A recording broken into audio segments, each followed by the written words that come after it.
Good morning, everybody. Good afternoon, depending on where you are. We are sitting here right at noon here in Chicago, and you are here with Mike Shorr. I am filling in for my good friend and our CEO, Scott Bauer. And happy Friday to everybody. You are here with Market Minds. Please do us a favor.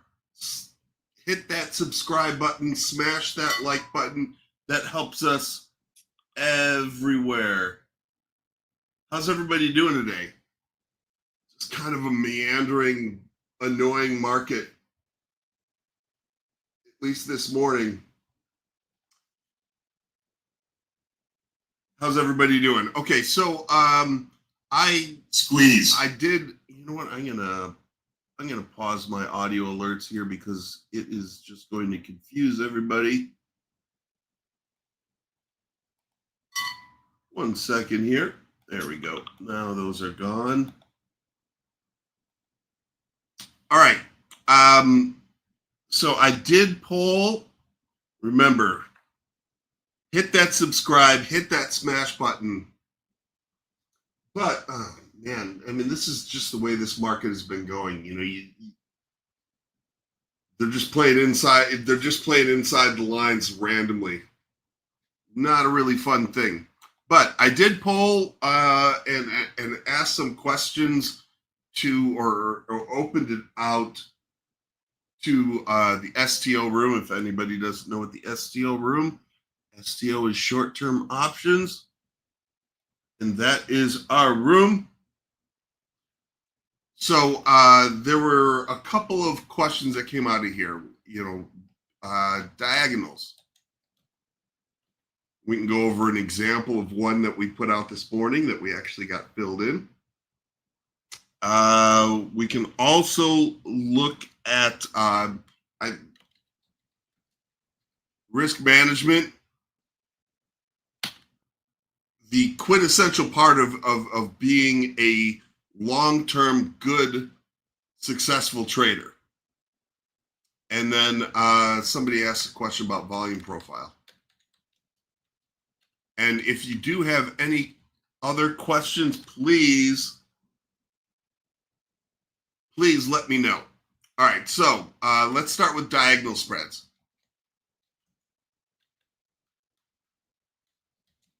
Diagonal spreads, okay? You know, this is a calendar spread.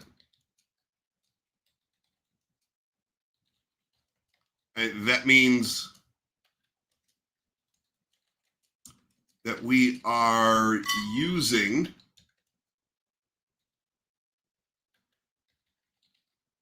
different expirations for our legs.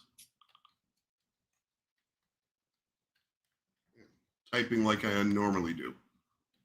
Okay, so let's take this octa example. Octa. We put out a signal, all right, to sell the 725 98 call and buy the 8-1, right? 8-8, excuse me, 8-8 95 call.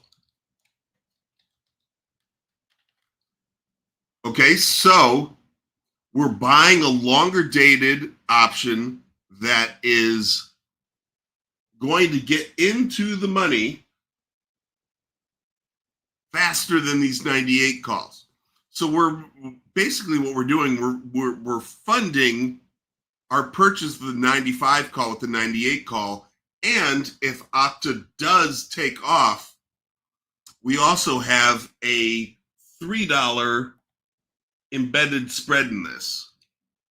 Sorry, I'm trying to get my my drawing tool up there. Does everybody see how there's a $3 embedded spread, embedded intrinsical spread in this, in between here and here? Excuse me while I draw horribly with my mouse.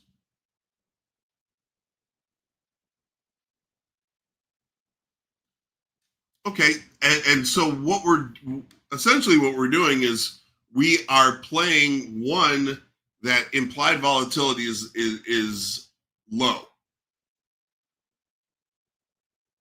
but yet we do have at least we are not selling a call that has an implied volatility that's less than this.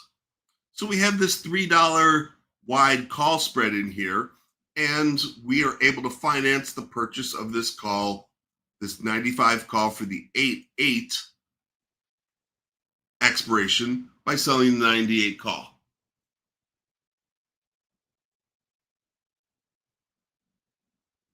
Because the problem with, if with a calendar is it's possible that we blow through the strikes and we end up having, and I do think if we're looking at, let's bring up our,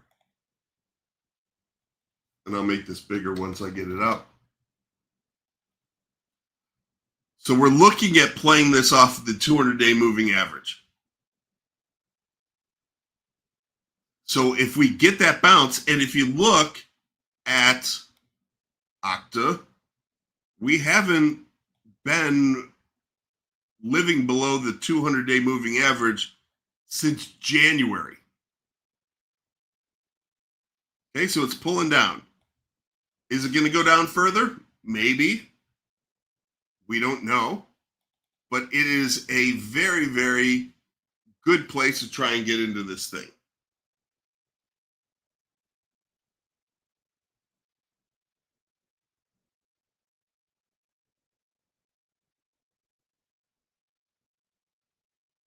So we paid $2 for this strike. If we go blasting up, we're still going to be fine.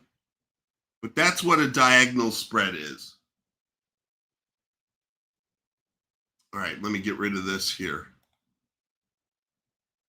And we will do Q&A at the end of this. Okay, so and this is something that risk management. This is the quintessential part of being a successful long-term trader. Pardon me with my cold. All right, risk management. I say this all the time. The only thing that is going to stop you from being a successful trader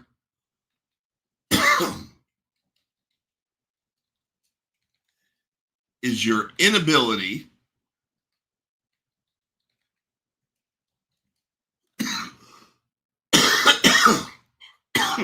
pardon me, or unwillingness to realize a loser.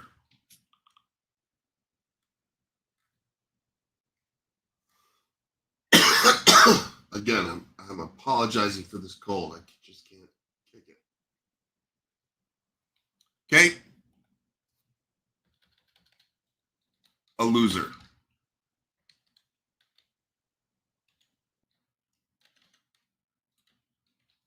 We cannot control much.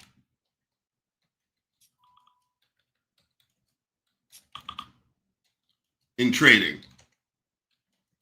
But we can control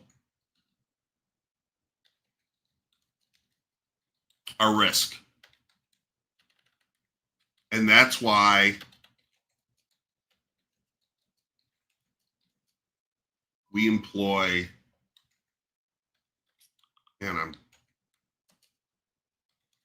our risk management.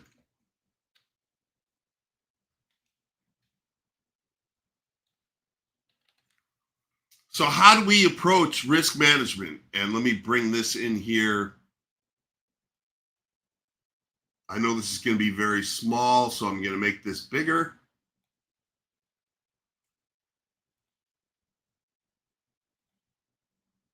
Let's see if 200 does it. Yeah, that'll do it.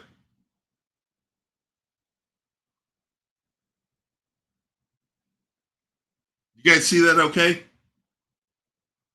No, it's not fear of missing out. It's fear. It's fear that it's going to come back.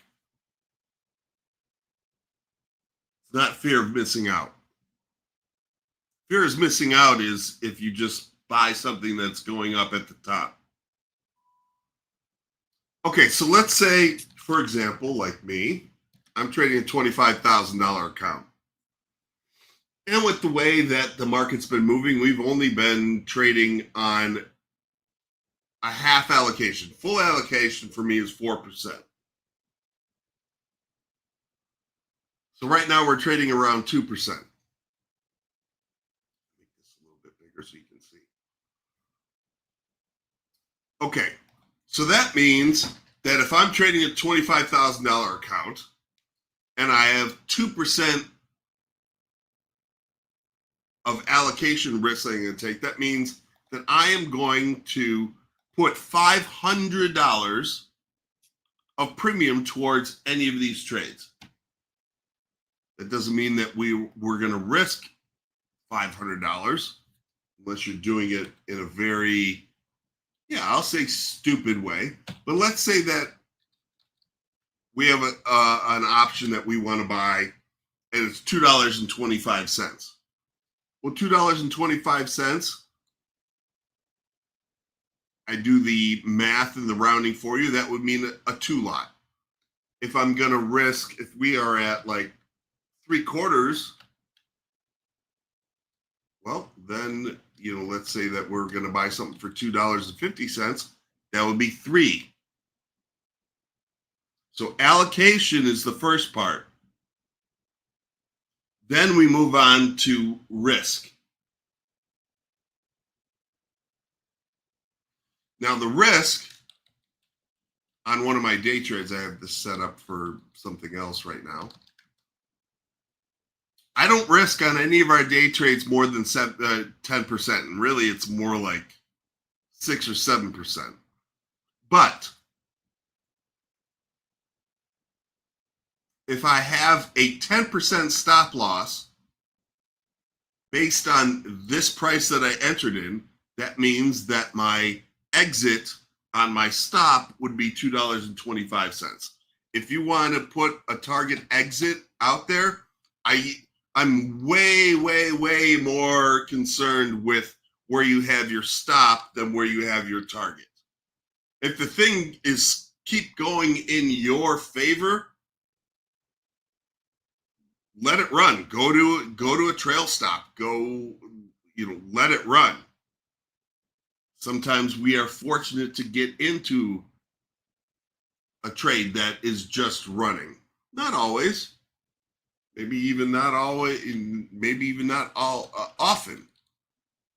But if you do want to know, hey, listen, if I'm going to risk 10% and I want to make 15%, I know that my stop is 225, my stop is 2, and my exit is 288.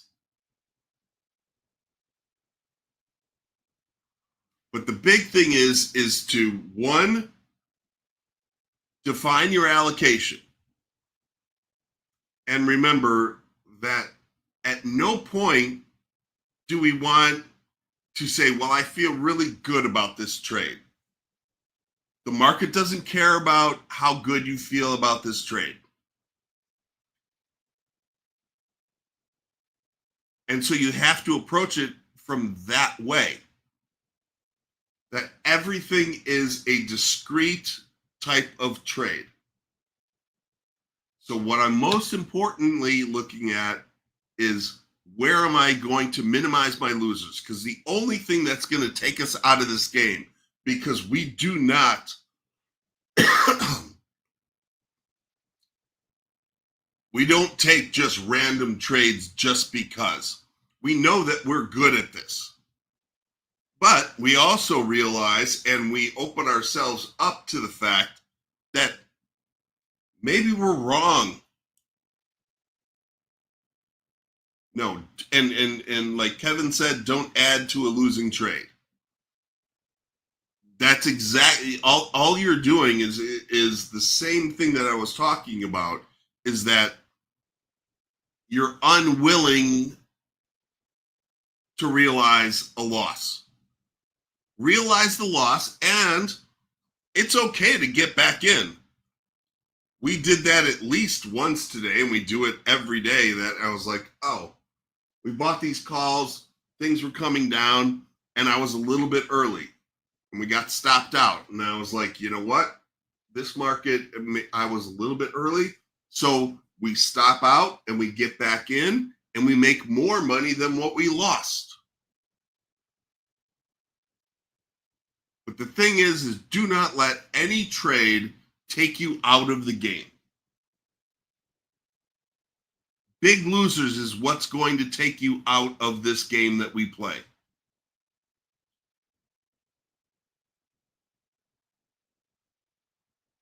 That's just because we know what we're doing. We're not that far off. Sometimes we're a little bit early, sometimes we're a little bit late. We wish we had gotten in at a certain point. But what we never, ever let happen is that this trade just wiped out a week's worth of our hard work.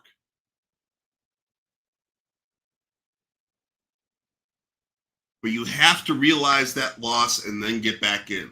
And, you know, let's say that I'm looking over here at SPY and we buy it here if we come back down. And we have our stop somewhere here. And then we're looking at this and we're like, you know what? This thing's bouncing. It's okay to get back in. It's more important to realize that loss.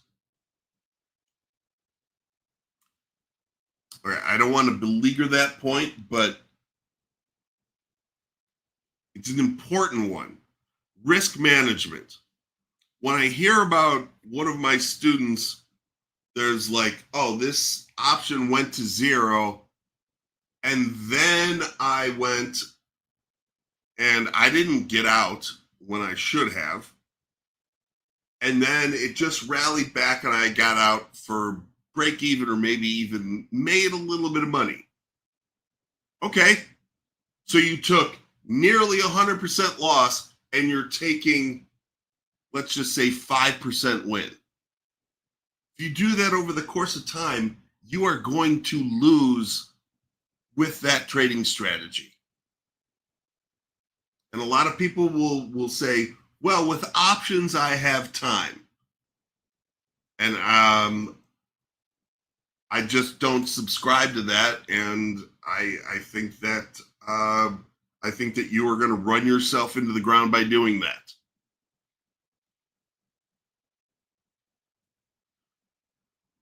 Okay, and then the last thing before we get to anybody that wants to look at specific stocks, let's look at volume profile. So volume profile, let me make one of these charts bigger. I'm going to take out everything except for volume profile. Everybody see this okay? I'm going to get rid of everything except for volume profile.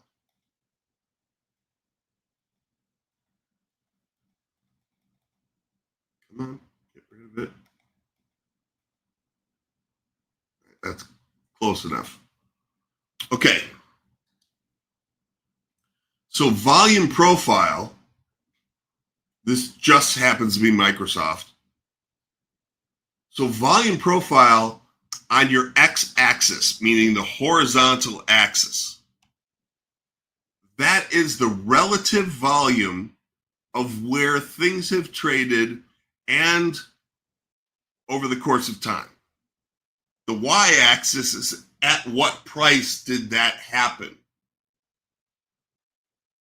So looking at Microsoft, and I had no reason to look at Microsoft other than it was in the middle of my chart, we see two volumes of interest, right? The market doesn't really care, apparently, between Microsoft at 502 and Microsoft at 505 up to. And that's why, so there were buyers down in here, and then we got up to 505. I'm just using round numbers, and the sellers said, you know what, that's enough. Let's look at something like let's look at Q's. Q's going to be a little bit different just because it's more active. But what we can see here is that we have a lot of interest down here, down at that 555 area. So if we, and so what volume profile does, it identifies it identifies support and resistance. And when you look at support and resistance, in addition to your other indicators, whatever those may be, but this is where the market's interested. So if we get a pullback into this area, at the very least, I'd want to take a look at buying some Microsoft. Because anybody who sold it here, right? We know that people bought it and sold it here. Anybody who sold it here would gladly buy it back because they were obviously wrong. Anybody who bought it probably sold it somewhere up here and they're going to reload. So these volume concentrations, that lets you know where is the market interested. Let's look at something else. I haven't looked at NVIDIA.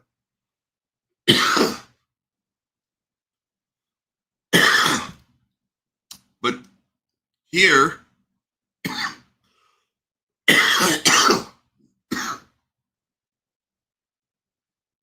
sorry about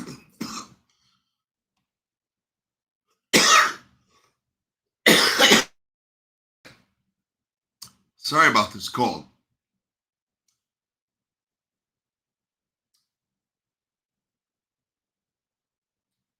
So we see that there are a lot of market participation here in this 166, 160 half area.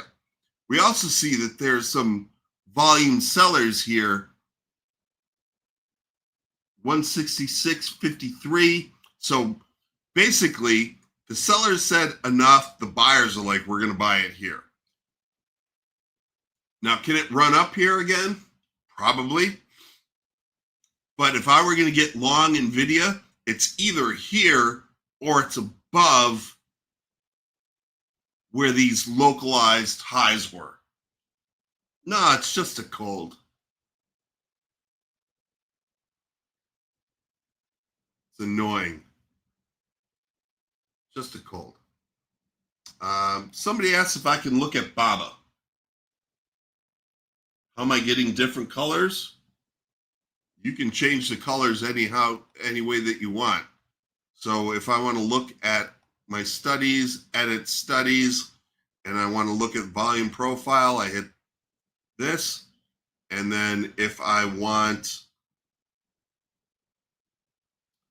my POC to be here. No, I don't want POC. No, you can make it any color that you want. Here, the profile. So you go to profile. If you wanted a different color, if you want it yellow, now it's yellow. How do you get the volume profile? That's a common question. So if you go to volume profile and you look on expansion, if you say yes, it's going to throw it over here to the right. That just makes my chart like way too big for me. So I overlay it by on expansion, no. Go here, on expansion, no. And then it's over on the left. So you can make this any color that you want. I don't have any different colors for for different volume levels. I don't. So I'm not sure what you're referring to.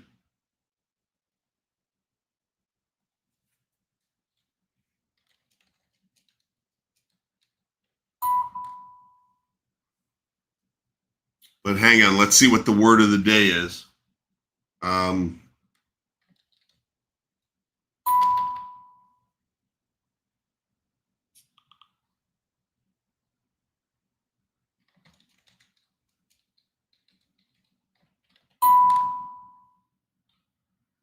all right, we're gonna get that.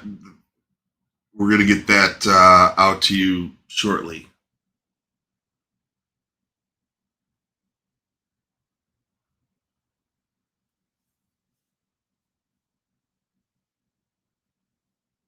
I think the word of the day. Hang on a second. I'm getting confirmation from Mike here.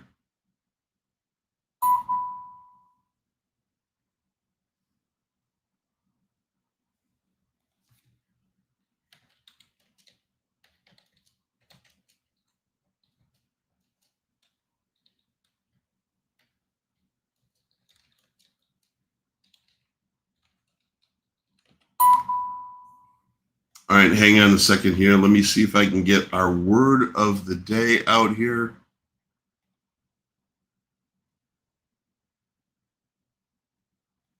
All right, I'm gonna have to. This is. I know that I'm. Let's go. Word of the day is weekend.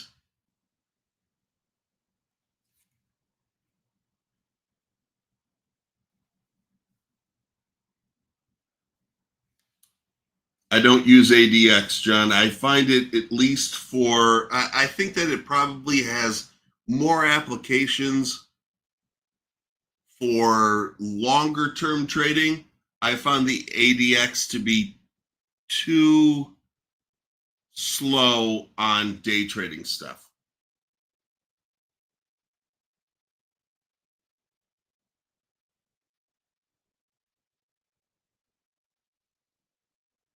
Again, I apologize. I'm just trying to. The word of the day is weekend.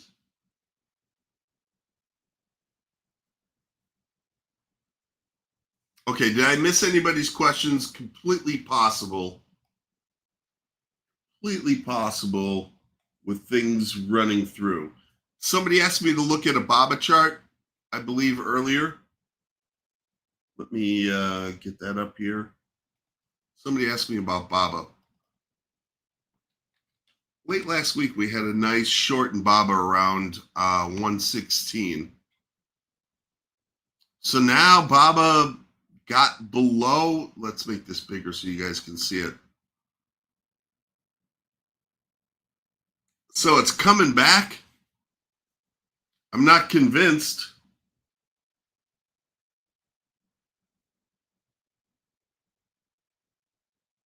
I would, yeah. I'm not bull. At this point, I'm not bearish and I'm not bullish yet. It's a bearish chart.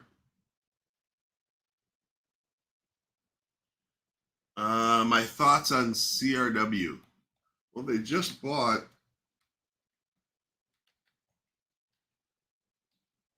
V.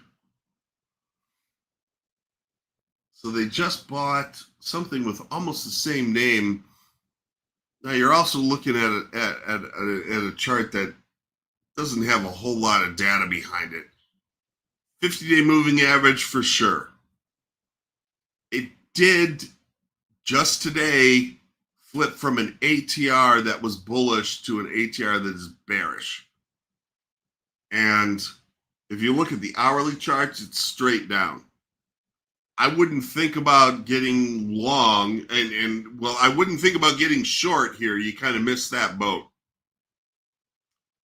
I don't think that you would get long until this 50-day moving average, which is about 120 half.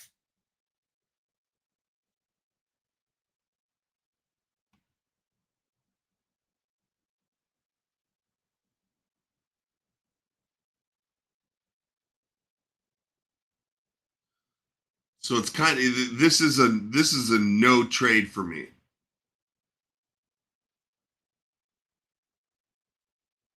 But I would be interested here at 120 half, 120 30, something in that area. Do I use RSI? I don't use RSI. I've actually made my own, because my big problem, there's two things my problem with RSI, and I know everybody uses it, but there's two things with RSI. One, it uses arithmetic averages, and two, and the big thing is that it does not take volume into consideration. And so anybody that has spent any time in here, I use the VCO, which is similar but better.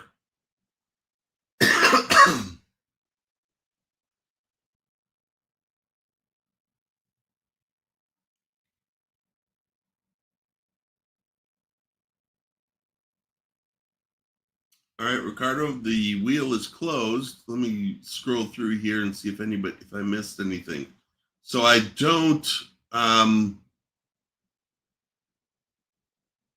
don't think I missed anybody's questions here,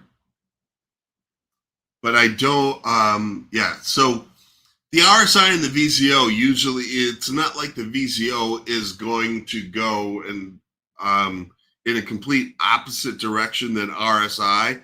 I think I know mathematically it's it's a more refined indicator because it takes volume into consideration. That was always my problem with the RSI.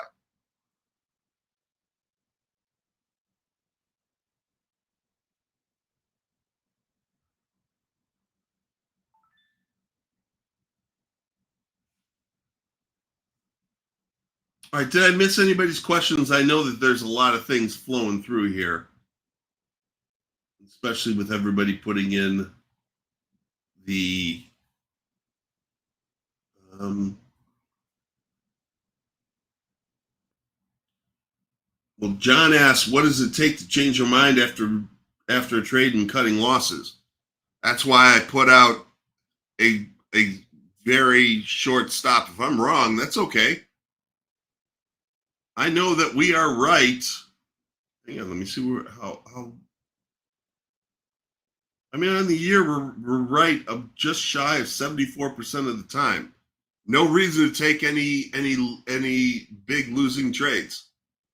I have no problem. Small losses mean literally zero to me because I know that we know what we're doing and we're going to have nice wins in there. So I know that I'm going back to what we talked about before. Can I touch on Sigma usage in options trading? Well, it depends what you are defining Sigma by. How do I analyze a company to see its fair value worth? I don't. I do not do fundamental analysis. Of course, I understand what's going on in the world and what a company might be doing. But what I do know is that I am not a better stock analyst than the rooms of stock analysts that are employed by different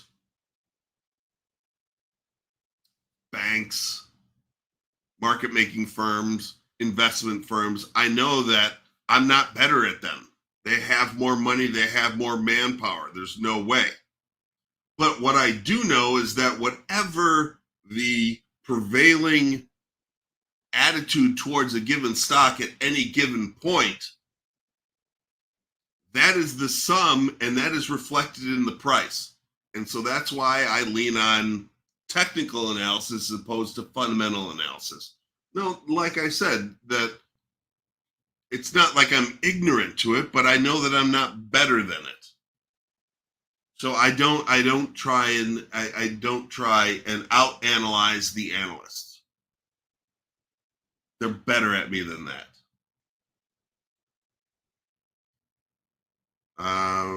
Randy wants to ask me about VCO. I'm not familiar with VCO.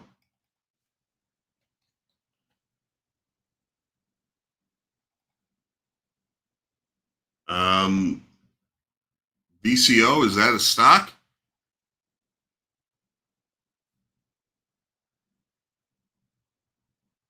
But Aladdin, I don't know what sigma usage is. If you're asking what sigma is, I mean, my definition of sigma is the at the money volatility for that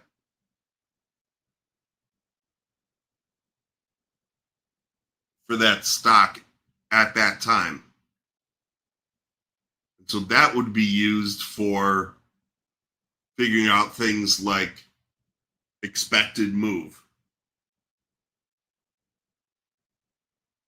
I mentioned it for RSI. No, it's not VCO, it's VZ, Zeta, Zebra, VZO.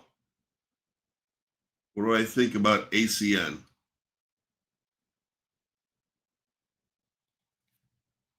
ACN, not exactly the most, well, it's not looking great. Again, I don't know that this is a place where you want to short it. I would need to see some form of recovery before I would want to. I mean, I would start looking at it around 275.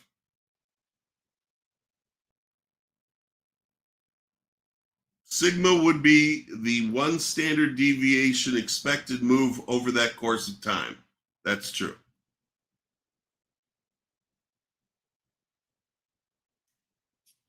So ACN, all right, let's go to the wheel. But ACN, I don't want to short it here. I would look for it for a buy here. You also have in that same area those localized lows, this localized low, but right here it's just kind of in the middle of nowhere.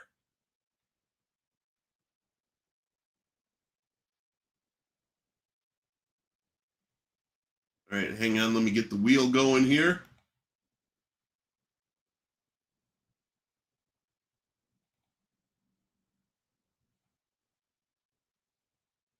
Get rid of that. All right. A lot of people on the wheel. Everybody ready? All right, let's spin it.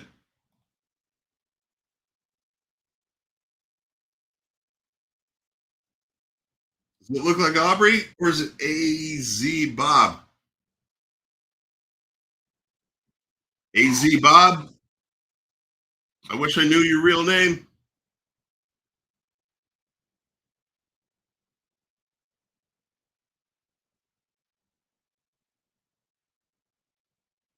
All right, awesome.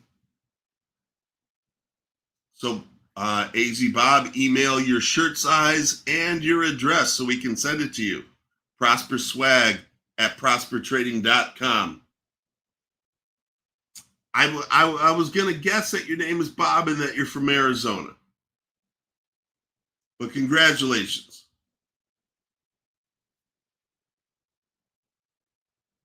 And again, everybody, hit that like button, smash that subscribe, smash that like button. All right, everybody, I want to thank you for coming in. I want to thank everybody for having me here today, filling in for my good friend and our CEO, Scott. Everybody, have a wonderful weekend. Be safe, be healthy, be kind to each other.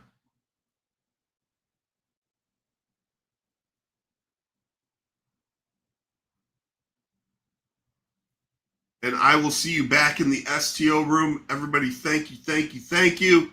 And I'm sure that I'll be meeting with you again. Thank you so much.